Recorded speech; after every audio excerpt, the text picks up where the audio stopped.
கிறிஸ்துவுக்குள் அன்பான கர்த்தருடைய பிள்ளைகளே, இன்றைய வேத வசனமும் ஜெபமும் சங்கீதங்களின் புஸ்தகம் 115 சங்கீதம் 13 வசனம்.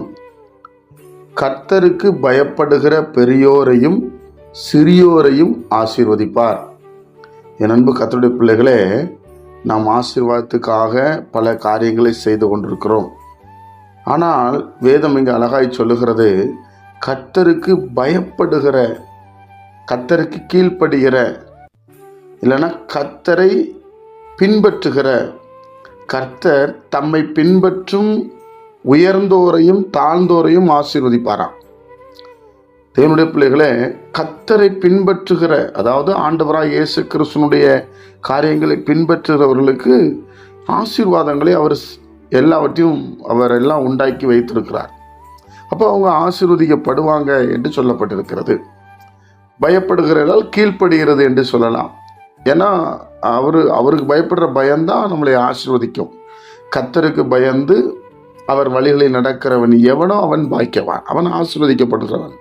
அதனால் கர்த்தருக்கு பயப்படுகிற பயம் நமக்கு இருக்குதா என்று சொன்னால், தேவனுடைய பிள்ளைகளே, ஒன்று, நாம் எதை வேணாலும் கர்த்தருக்கு விட்டு கொடுப்பதற்கு நாம் ஆயத்தமாக இருக்க வேண்டும். நல்லா அறிந்து விடுங்க. இந்த உலகத்தில் நீங்கள் பெரிதாய் நினைக்கிற பணமாக இருக்கலாம், பொருளாக இருக்கலாம், மனைவி, பிள்ளைகள், தாய், தகப்பன், வாகனம், எது வேணாலும் கர்த்தருக்கு மேலே வைக்காம, கர்த்தருக்கு பயப்படுற பயம் என்றால் அதை நீங்கள் கர்த்தருக்கு அப்புறம் வைப்பது ரொம்ப பெஸ்ட். அதான் ஒரு ஆசீர்வாதம். ஆபிரகாம் தன் மகனையே இழக்குவதற்கு ஆயத்தமாகிட்டார். அதனால தான் ஆபிரகாமை தேவன் ஆசீர்வதித்தார் என்று சொல்லி நம்ம பார்க்க முடியும். அதனால் உங்களுக்கு எல்லாம் வேண்டாம், அல்ல, எல்லாம் வேணும். பட் ஆனால் நாம் கர்த்தருக்கு மேலாக எதையும் வைக்கக்கூடாது. அதுதான் கர்த்தருக்கு பயப்படுகிற பயம். பெரியோரையும் சிறியோரையும் அவர் ஆசீர்வதிப்பார். யாரெல்லாம் அவருக்கு ஐயோ இது கர்த்தருக்கு பிடிக்காதுன்னு நீங்கள் சில காரியங்களை, தேவன் விரும்பாத காரியங்களை செய்யாமல் விடுறீங்களோ, அப்போ நீங்களும் நானும் ஆசீர்வதிக்கப்படுவோம். ஜெபிப்போமா?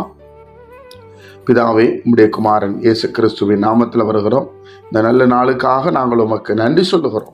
இந்த நாளை ஆசீர்வதித்தாரும், கேட்கிற ஒவ்வொரு பிள்ளைகளையும் உமக்கு பயப்படுகிற பயத்தில் நாங்கள் வளர எங்களுக்கு உதவி செய்யும்.